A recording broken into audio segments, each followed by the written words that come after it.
Hey, good Thursday morning to you.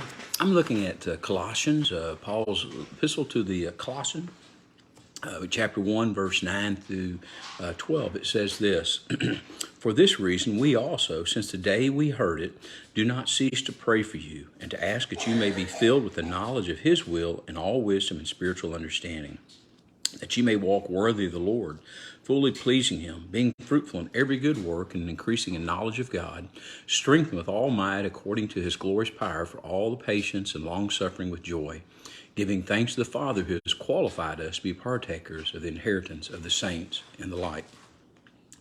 This little caveat that I've carved out this morning to share with you is so important to us this day on your Thursday as you go along. Paul says in verse 9, for this reason, since the day we heard it.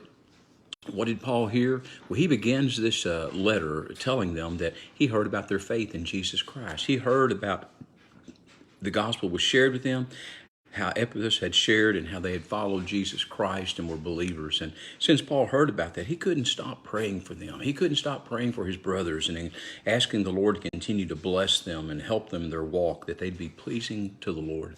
You and I need to pray for one another since we know that we are brothers, since we know that in verse 12 we give thanks to the Father who has qualified us to be partakers of this inheritance of the saints. In other words, our walk with Jesus isn't because of our goodness. Our hope of heaven is not because of all the things we've done, but because God himself has qualified us, put his seal of approval upon us through the Holy Spirit, and through that we need to enjoy our walk with him and grow in him and love one another through him. And so this day I want to encourage you to do just that, to love the brethren, to walk a life that is worthy of the one who has called us.